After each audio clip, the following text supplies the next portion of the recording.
Hi, I'm Angelica Ong, and this is the second ever episode of Typology, the podcast where I talk all about the politics, geopolitics, economics, and culture of the Sinosphere and beyond, recorded from my home in beautiful Taipei. So, thank you so much for everybody who tuned in for the first episode. It was a tremendous response. I love hearing all of your comments and really appreciated it if you liked or subscribed because that really helps my channel grow. And of course, I enjoy just getting your feedback. You guys say that I am filling an important niche currently that's not being filled in the English language YouTube because I am a English speaking pro-Western Taiwanese person who's also pro-China. And yeah, there's not a lot of us out there. So if you appreciate my voice, then you should also help spread the word. I would really appreciate it. So this brings us to the subject of our episode today, which is my personal journey from a pretty rabid anti-China, pro-DPP, Taiwan fangirl to becoming, let's say, pro-engagement with China instead. Okay, actually, I've just become a total Chinaboo. Like, I'm obsessed. I won't lie, it's not an easy position to take here in Taipei, especially when I'm culturally very Western, and a lot of my friends are expats and super pro-Taiwan independence. I have to admit, when one of my oldest friends in Taiwan basically called me a kisling, I was personally stung. He's from Canada, by the way. Others are just like worried about me. They're like, Angelica, are you having a manic episode? Do you need help? Are you okay? What happened to you? Did you crack under the pressure because you're so nervous about an impending invasion? And of course, have you been bought off by the CCP? Um, I'm actually worried that one day I'm just gonna walk into my favorite craft beer place in Taipei and people are just gonna be like staging an intervention for me. Um, Whole ass intervention. But really, what people have just been doing more is they've just been dropping me as a friend. That's perfectly understandable and their prerogative. I realize that my point of view have really put me beyond the pale here of conversation in Taiwan, at least amongst the westernized expat circles. I think there are a lot of Taiwanese people that think like I do, by the way. So if you're one of those people who say, well, Angelica's just gone crazy or Angelica's just been turned by the CCP, no, it's because a lot of Taiwan have had the change of heart, and I'm the only one who's bringing this message to you in English. That's why I stand out. That's why I sound crazy, but I'm not. I'm just like, think of me as the canary in your English language media world coal mine, okay? But there's going to be more. There's going to be more like me. And you shouldn't be surprised next time an election comes around. The results from Taiwan have already caught a lot of people by surprise, and I predict that's going to be the case in the future too. So, yeah. I wish my friends and I can just go to a bar and talk it out instead of having them hurl crazy accusations and insults at me from online and then dropping me. I've always believed that it's super important for people with different political beliefs to still come together and talk to each other like human beings and just relate instead of like this weird thing we do where we hide behind our keyboards and than project a lot of nonsense on each other. Um, and in time, I will reach out and see if I can make those personal conversations happen. I would actually love to also invite some of them to come on the pod and just talk it out. But for now, I guess this episode is for them, my friends who don't understand why I went crazy. And of course, I made it for you as well, my new listeners, who so that you know where I'm coming from. And I guess I'm also making it for myself because it is, after all, cheaper than therapy. So, it's pretty cringe reading my own writing or hearing myself on podcasts from just a few years ago, parroting the standard line about big bad China and the plucky, brave, rainbow boba democracy that's Taiwan, sticking it to Beijing. Ha ha. We triggered them again when Japan imported those pineapples that China wouldn't import from us. But in my defense, right, everybody was a little bit crazy during the COVID years.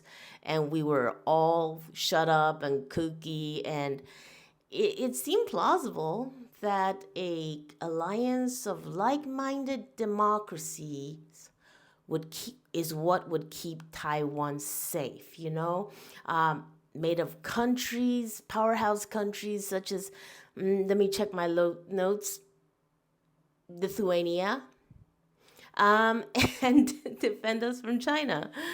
I had all the slogans present and correct. I am Taiwanese, not Chinese. That was my mantra. Taiwan is a country.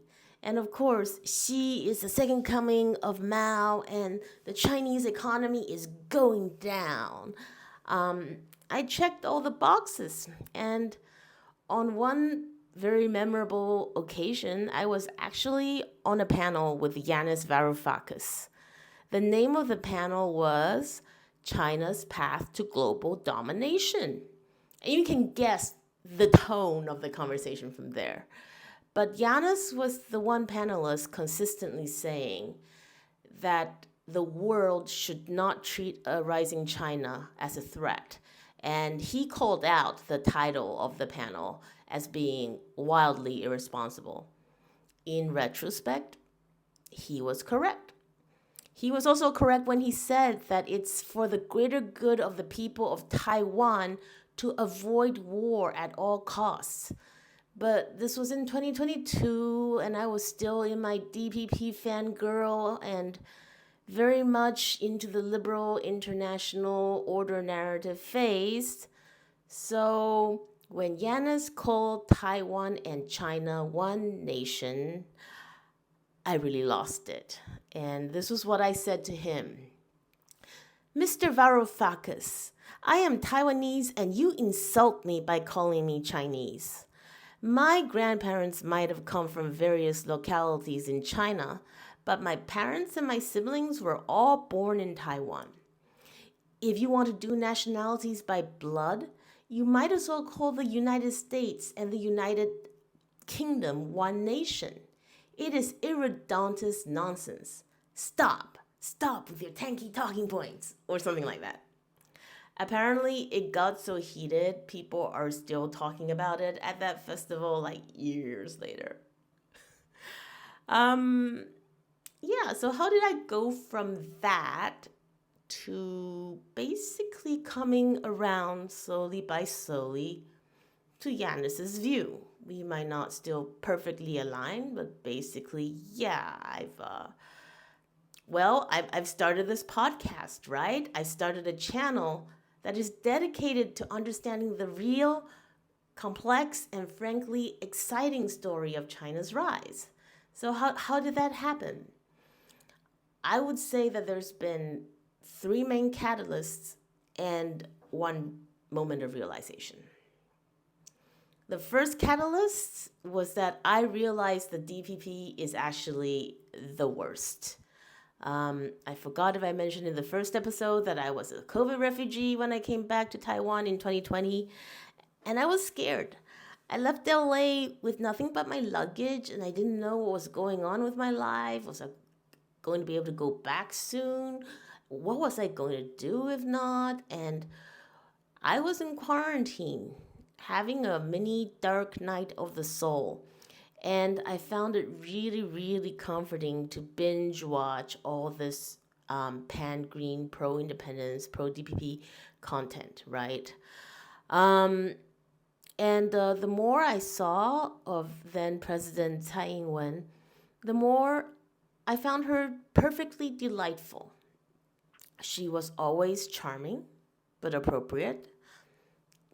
Two parts cool, one part pucky, a bit of a girl boss, but she has gravitas, like when she's talking to a think tank. But then she can also yuck it up with all the influencers and, wasn't too stuffy. So you have to understand, when I last left Taiwan, I was here for a stint during the Manzhou years, and it was an absolute backwater back then. Like, it was, The Economist wasn't calling it the most dangerous place in the world, folks. And if anything, China relations seem to be warming, and I left before the turbulent sunflower years. So in my mind, Taiwan was just kind of a boring place to be. And then I come back a decade later, and it's like I'm returning to a new Taiwan with increasing global relevance and under a tremendous amount of pressure, but handling itself so well and more connected to the wider world than ever. In a way, even though we're also basically under threat. And of course, now China is definitely the enemy. My Tsai Ing-wen fangirl phase only intensified after I went to work as a business reporter for the Taipei Times, my old newspaper, and started covering green energy, amongst other things. President Tsai really liked saying things like, Taiwan is on its way to becoming the Asia-Pacific region's renewable development hub. And I would dutifully write it down for the Taipei Times, thinking, wow, Taiwan's doing amazing. And meanwhile, all the other reporters in the press pool at the Ministry of Economic Affairs would laugh at me, to my face. And one of them told me very dismissively that I was very naive. And when I would enthuse to him about how President Tsai's vision for Taiwan's energy transition is so awesome, and I was like, okay, debate me, bro. And he just refused. He just said, you are so naive. I don't even want to explain to you how naive you are, how wrong you are, because you won't even be able to perceive it. That was a harsh burn, but in retrospect, I kind of had it coming. So this episode isn't about energy, so we won't talk about how President Tsai's energy policy is basically just lies and corruption and stupidity. She basically built a bunch of solar panels and really expensive offshore wind turbine, and every time she would build a bunch of those, she would tear down another nuclear power plant and basically undo all the work cleaning up the grid. So year after year, Taiwan just kept burning more fossil fuels. And there was no progress at all when it comes to reducing even the carbon intensity of our grid. During her 8 years in office, Taiwan burned more fossil fuels than ever in every single year. So we were we were doing so badly, and it was so clear by, I don't know whether this was the 5th or 6th year of her term, that we were going to miss every single target.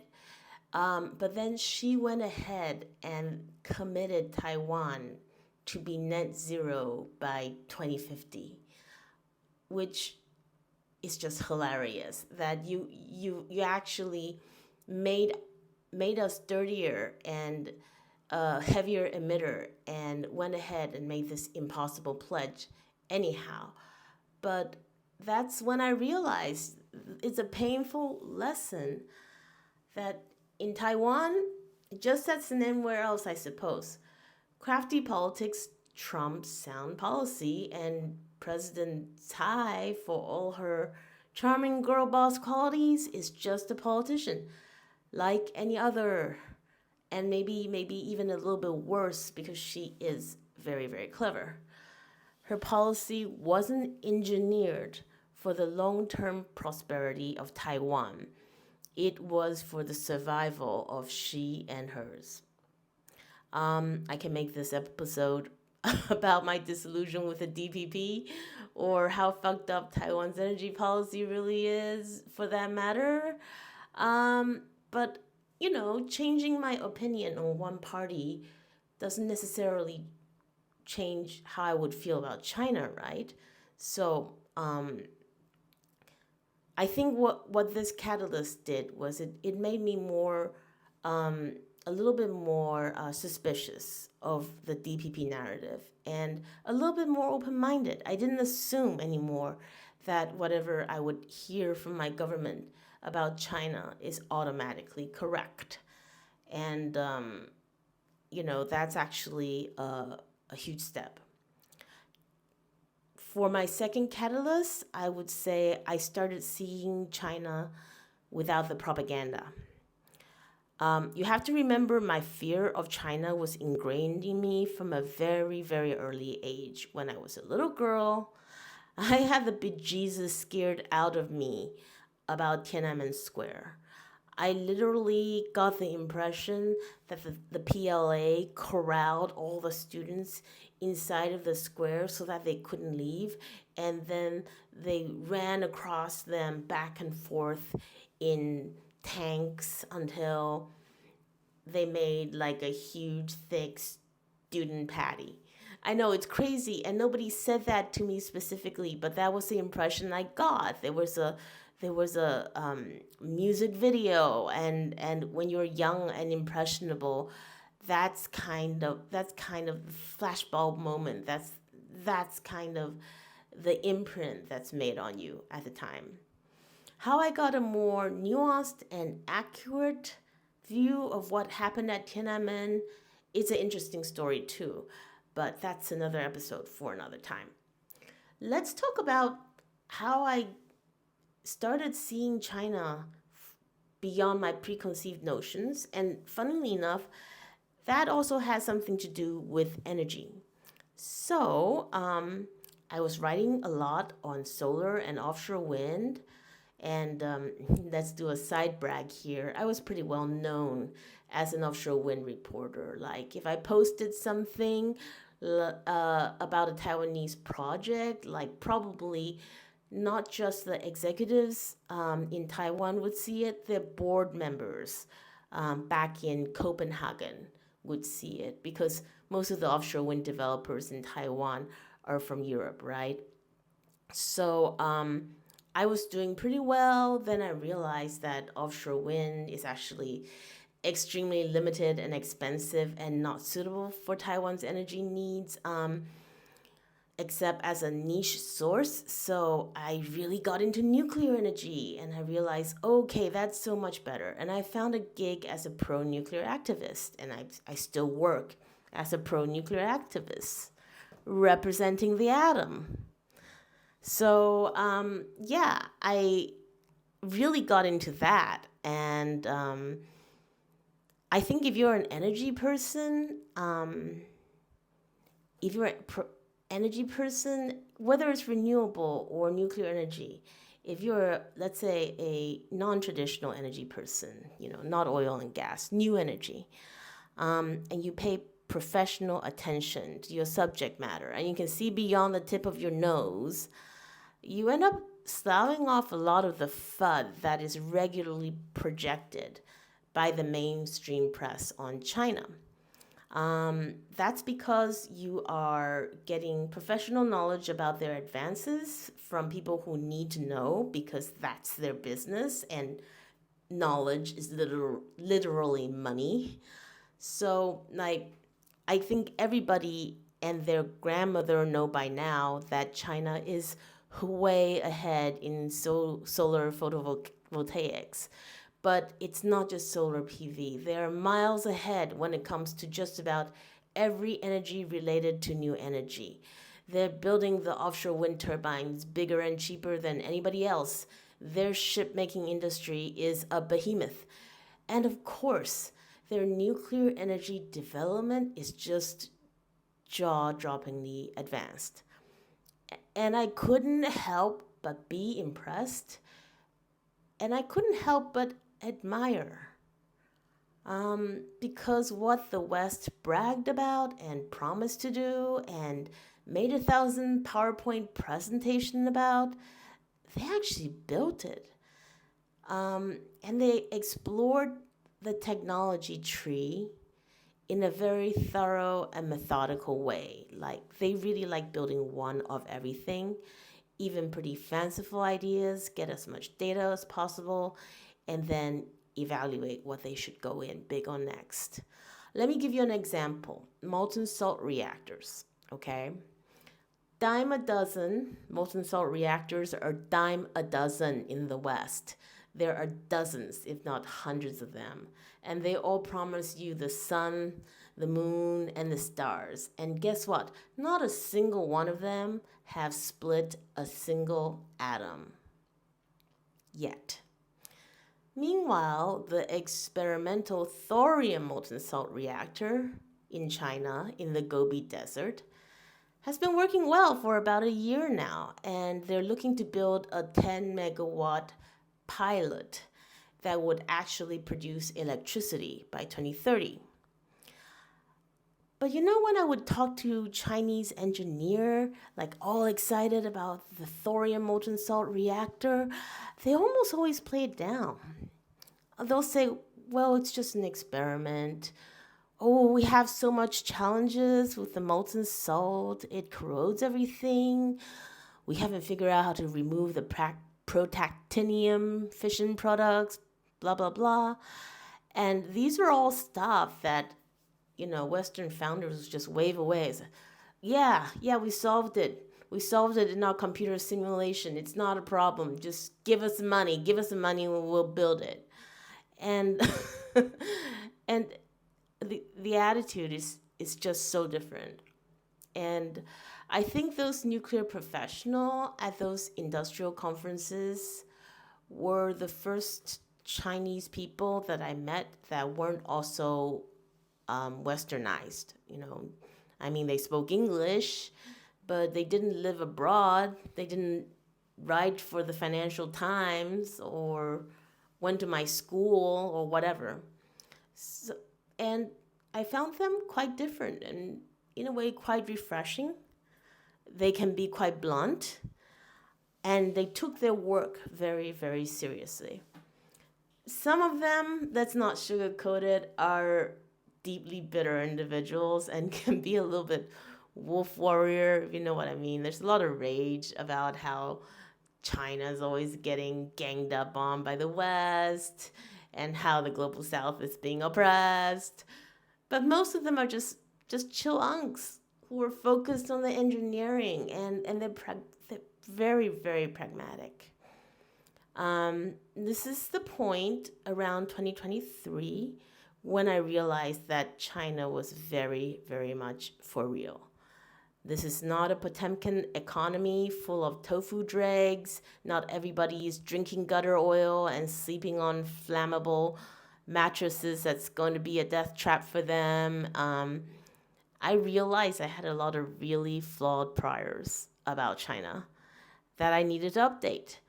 But fundamentally, I was still afraid of China, I felt like there was something deeply wrong, kind of evil about the heart of the Chinese government. Like, their people could be good, even their economy could be doing very well. But I still thought somehow that China had an evil heart that can fundamentally only be redeemed by adopting the liberal democratic system. And somehow I credited all that they've done as being built on exploitation and human misery, somehow. I don't know. Anyhow, we're coming on to the third catalyst, and I think this is a big one. This is definitely a 2025 thing, and this is basically my image of the United States completely crumbling. I think we know when Trump got elected for his second term that things were going to be bad and tariffs were coming, etc., etc. But I don't think any one of us could have imagined how far he would go. And I'm going to not even talk about the rest of his shenanigans and just focus on Taiwan. We, a loyal ally in good standing, expected favorable treatment when it came to tariffs, right? Weren't the tariffs supposed to be like the US and allies against big bad China? Wasn't that the plan? But no. Instead, it's almost the other way around. I don't think a final deal has been finalized yet, but I think we're looking at 20% tariffs for most things, and then 100% tariffs for semiconductors unless it's made in the United States. And this is actually the worst part. Trump doesn't just want to tariff Taiwan's chips, he wants to seize Taiwan's chip making industry. So, under the president's high years, we had already committed to building a plant in Arizona, and that is, it's going well. I think it's already in production. That was not a pure business decision. The costs are higher in America. We didn't want to build that plant there, but we did it as a favor for our friend and protector, the Americans. It was the geopolitical sweetener. Thanks for protecting us. Here's a chip plant, I guess. During the Biden years, it just seemed like, well, it's reasonable. Okay, it's a dumb business decision, but it's worth it. But we were made promises to. Above all, we were promised again and again not to worry about our silicon shield because the most advanced nodes for production will always stay in Taiwan. We were told this again and again and again. We're just sharing some technology with America, that's all. Well, after Trump came in, all of the promises made during the Biden years were out of the window. Not only did Trump and his team demand the most advanced node go to America, they demanded 50% of all production go to America. That is 50% of all the nodes, and not just of TSMC, of every chip-making company in Taiwan. So basically, they're splitting the silicon shield in half.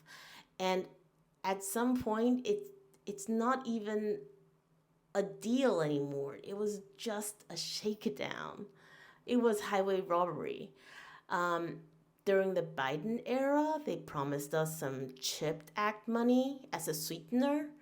Howard Dutnick went on CNBC and said TSMC won't get that money unless they pay with it with TSMC stock. This was so unacceptable that the TSMC people just turned the deal down flat, which essentially means TSMC's incentives for building in America were reneged upon. By the way, there's a timetable. Lutnick said the 100% chip tariff will be charged retroactively if production doesn't start by the end of Trump's term. what's even worse is TSMC, I think, is being forced into a joint venture with Intel, America's failing chip giant. Tariffs are one thing, okay? Go ahead, tariff on semiconductors. See if we care, right? You try and buy a better semiconductor somewhere else. Seriously. People can't do without them. So we have a lot of bargaining power. But tech transfer is another thing, right? And a joint venture means tech transfer. And TSMC is asked to invest in this JV with its own money. So it's like they can't win. If the JV fails, they lose their own money. If the JV succeeds, then they're basically spending money to build up a new competitor for themselves. So, and the banditry came with just this huge side of rudeness. I'm talking about Trump saying that the Taiwanese people stole American chip technology, which is hardly possible when we're on the cutting edge of developing that technology. Lutnick blithely talked about chip production in Taiwan as a national security risk for the US. Sure, maybe that's true, but isn't that the whole Silicon Shield concept for us? That chip production, keeping that here in Taiwan is supposed to keep us safe, to give the US an incentive for coming to protect us in case of a Chinese invasion, right? So if you're basically forcing us to give it up to you, what does that say about your intentions to actually defend Taiwan, right? So it was just so sketchy, and I swear though the Taiwanese people weren't so much mad at Trump as they were at their own government, because we had leverage, right? We had the most advanced chips in the world, and America's top most powerful tech companies, Nvidia, literally cannot do without those chips. But we didn't even try. We didn't even try to bargain. We started the negotiations on our knees.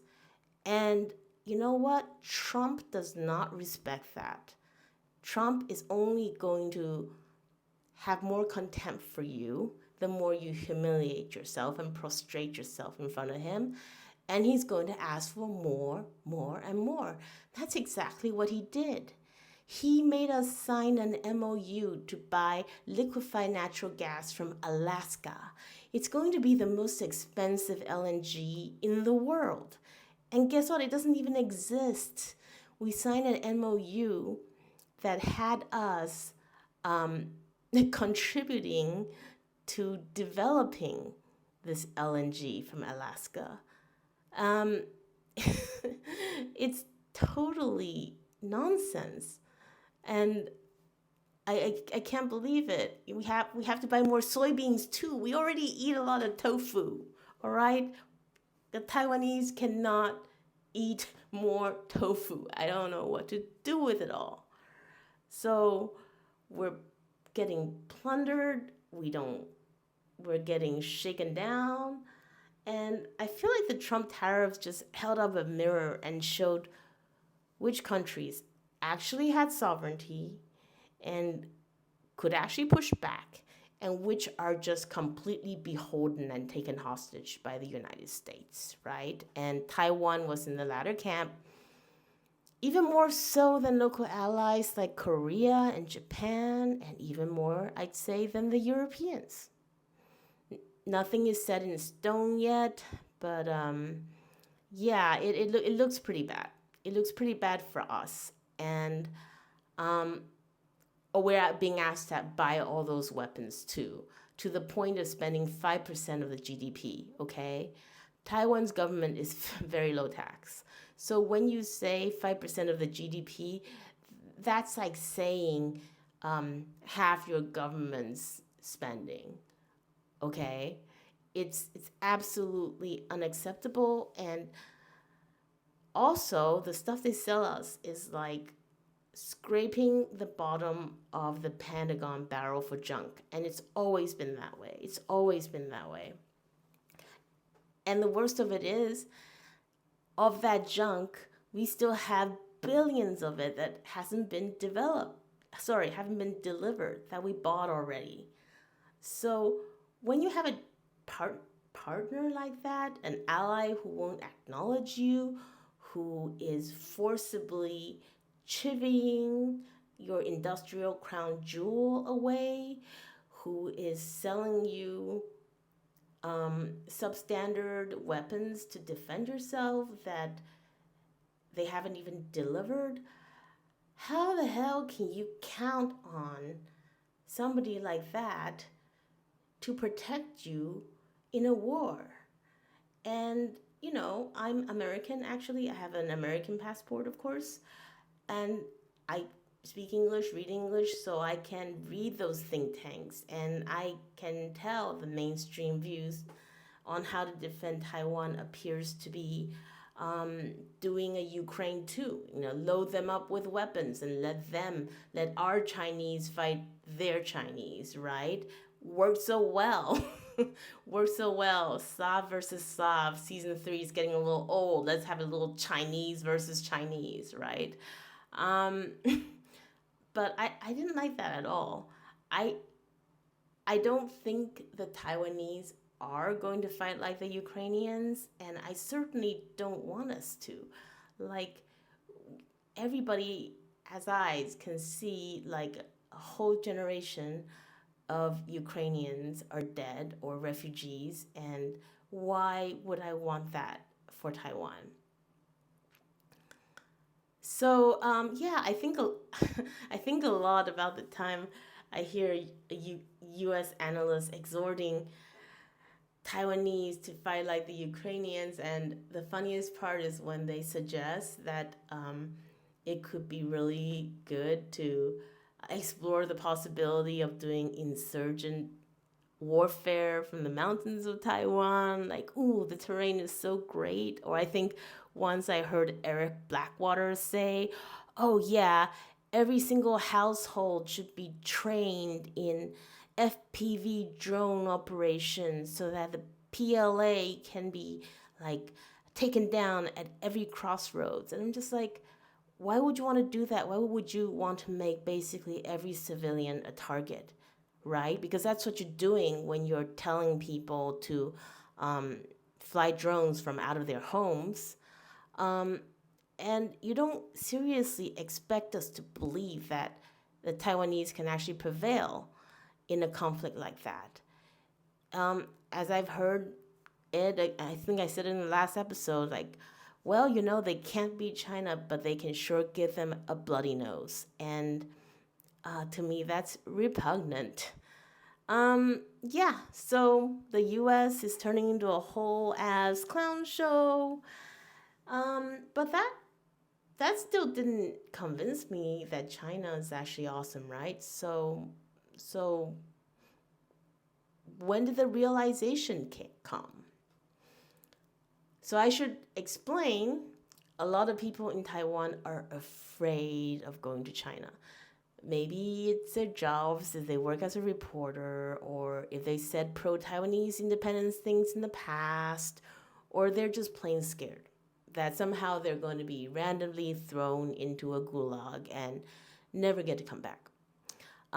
It's stupid because so many Taiwanese people also work in China, or they go on vacation in China, or they even fall in love and get married and live in China.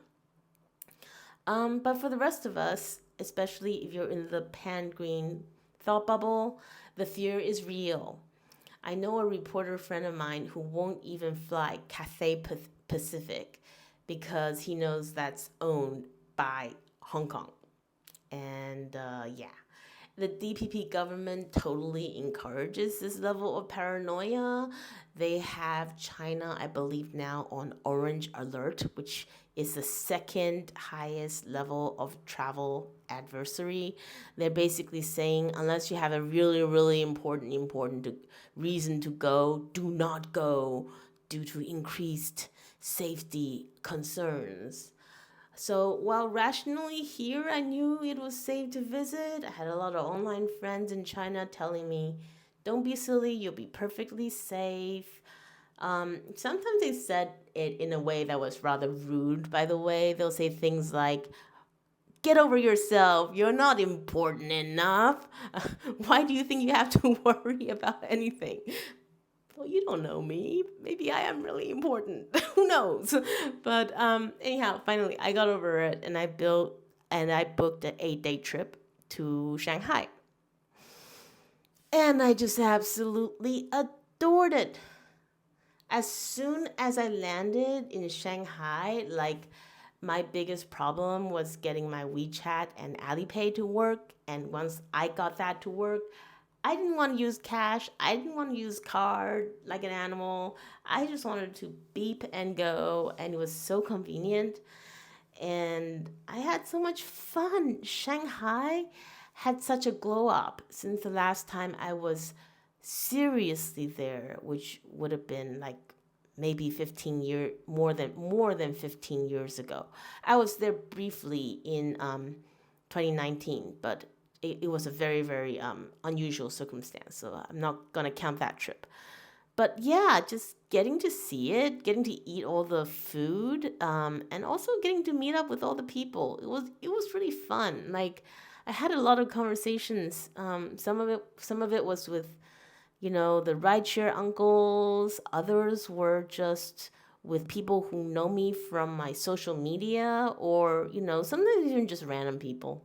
I just talk to random people. I'm one of those people like that, and I'm just like, wow, you know, these people they're not propagandized NPCs. If anything, I think they might have a more sophisticated worldview than people in Taiwan or the United States, and they certainly weren't ignorant. And in person, they were not afraid to talk about politics at all. They were not afraid to talk about government policy. They were not afraid to talk about the Cultural Revolution. And those years, a lot of people lived through those years. So, yeah, I actually had a really good time and a lot to think about. Um, I can show you a lot of pictures. If I have time, I'll edit some photos in here. Let me tell you, I gained like 3.3 kilos there in 8 days, which I didn't even know was possible. And don't tell me I wasn't walking, because I was walking a ton.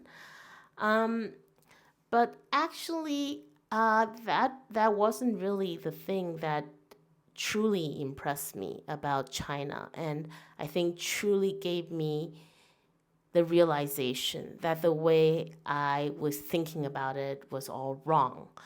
And what happened was, I was in Nanjing. I just visited the Sun Yat sen Memorial. It was fantastic. And I was down the hill at the shuttle point, about to find my way to the subway.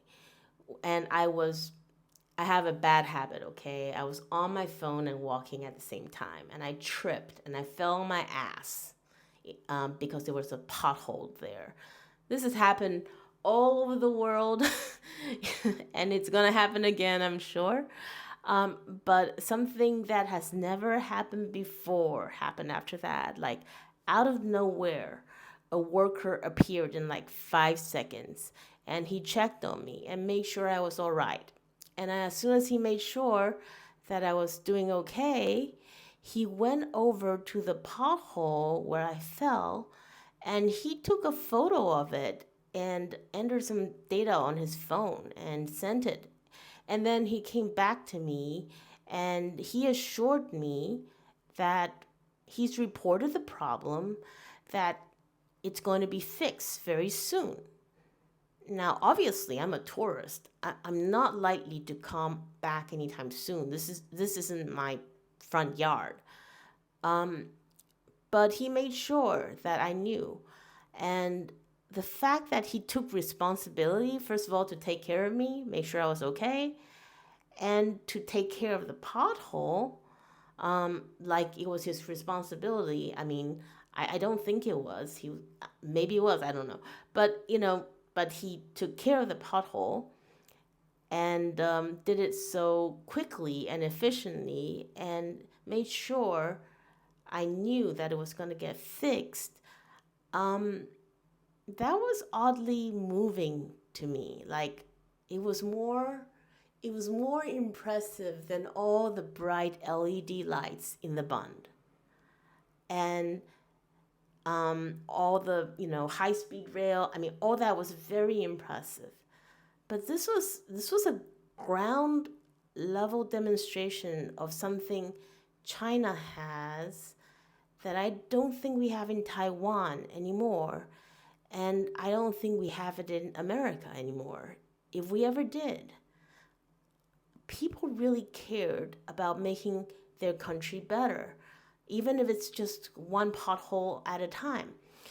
Almost everybody I spoke to was full of pride about how far China has come economically. And I was able to observe them in leisure too, just enjoying beautiful and safe public spaces, living life on the streets that are clean and free from smog since so many of the cars are EVs. And it really cuts against the charge that, well, you were a tourist in China, everything you saw was Potemkin. No, I went to ordinary malls, I ate ordinary food, and I lined up in ordinary stalls for Shenzhenbao in Shanghai. And I went to ordinary parks with ordinary trees where ordinary aunties and uncles ballroom danced at dusk. Um, and yeah, I once you've been there, once you really have been immersed in it, then it just seems very unlikely that they faked all of it. Like, not the whole thing. You can't have a Potemkin country that's Potemkin all the way through, right? I mean, you can say, okay, Shanghai, Nanjing, Shanghai's a tier one city, Nanjing's also quite advanced. But you know what I say? If you keep your living room in really good condition for guests to come visit, the rest of your house is probably not going to be too messy. That's the way I think about it, right? And I'm really excited to go back to China and actually see the countryside and see the tier 3, 4, 5 cities and see what they're like and explore. I mean, it's actually a very unique experience to go somewhere that is so exotic and different, but at the same time, in a way, I guess it belongs to me. I am a Chinese from Taiwan, and it's my country. It's a different political entity at this present moment, but my passport says Republic of China, and their passport says People's Republic of China. And I can't help but think that if we just sat down and got to know each other better and just figured it out, it's not so impossible that we can settle this without a hot war, like everybody says we have to have, right? So yeah, I wasn't bought off. I didn't just randomly start hating freedom, and yeah, and so I decided to basically come out on social media. Yeah, I think differently about China now, and I'm actually gonna read from my post. The reason I'm changing my mind on China is because I'm tired of being wrong. Aging myself a little bit here, but I grew up in Taiwan in the 80s, and we were still taught the mainland was a place where the sun doesn't shine, where a billion Chinese compatriots are suffering in bondage. And it was up to us, best China ROC, to free them. Of course, Tiananmen shook my young psyche to the core.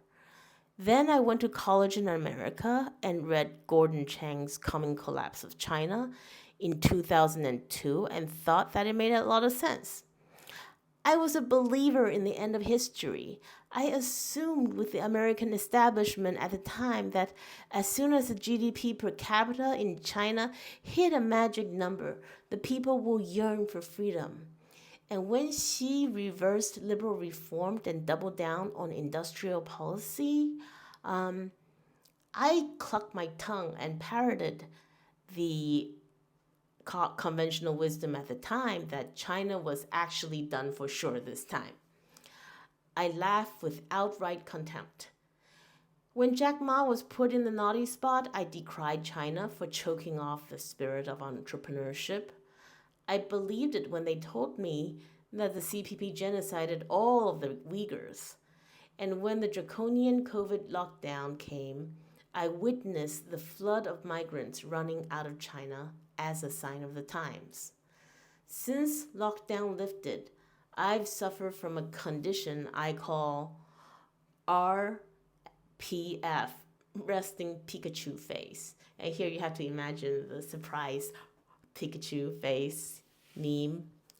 What do you mean, despite years of chip sanctions, they came up with DeepSeek?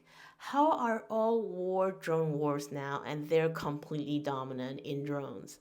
Are you seriously telling me that their Temu F-16, that's a J-20 by the way, helped Pakistan take out the majestic Rafale on the Indian side that cost like 5 times as much? Wait, are they the single most dominant manufacturing entity on the planet? And by how much here? How do they build so much high-speed rail? How is it possible they have the only working thorium nuclear molten salt reactor on the planet when all the molten salt reactor startups are in the West? How did they get an insurmountable edge on solar PV and started cabbagetizing the levelized cost of electricity of offshore wind? Oh, and EVs now too. Why is my timeline flooded with unitary robots doing kung fu when Optimus can only awkwardly pour a cocktail at a fake ass party in a cowboy hat? But I really realized the game was up when China went toe to toe with the US in the tariff war and then laid down the rare earth card. It's over, was how I ended my post. I got a lot of heat for that post and others, and let's call it sharpened broomstick energy coming my way. A friend I've known forever actually asked me to get help for my manic episodes. Somebody said, quite frankly, posts like yours do not belong here on LinkedIn, which never used to happen when I posted pro-independent stuff back in the day for some reason. But you know what? I don't want to focus on the negativity anymore. I got a great comment on LinkedIn that I really want to share with you guys. It's from an electrical engineer, Mr. Mok Siu Chung from Hong Kong. And it's thoughtful responses like this that really makes me want to keep going. Angelica, you are very brave to lay open the events and observations that changed your perspective. Though that might jeopardize many relationships, voicing out what we see in reality is what will save us from scholarly and character degeneration. I've had similar reckonings over the years. Most people from Hong Kong came to flee from communist control, and the years of rapid development in the 60s to 90s have given us outsized confidence in our economic strength. Since the return of sovereignty in 97, many mainland cities looked up upon us and wanted cooperation in one way or another, yet got cold responses from us in return. But then, in the past 30 years, they solved numerous problems and developed very well without partnering with Hong Kong. On the other hand, Hong Kong was saved from economic collapse by mainland tourists. As an engineer with a particular interest in the energy transition, I am amazed by all kinds of technological developments in China, especially in the past 15 years. It is not possible to be done without a very technically savvy leadership at the top. especially when I see many technical choices that are proven correct in retrospect. I think that's a good place to end today's typology on. Sorry, I'm recording like super late at night because I didn't get done with my script too late because I spent all day like hanging out with this crazy tarot lady, and it was a lot of fun, but you don't need to hear about it. You can find my older work at typology.substack.com, including all the fun stuff I wrote when I was still super pro-DPP and a pro-Taiwanese independent retard, and everything stays up. That's the Angelica guarantee. So you can go there and take a look, or you can follow me on Twitter at Angelica Ong.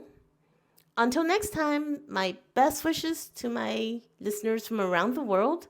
And remember that Taiwan is a part of the Sinosphere.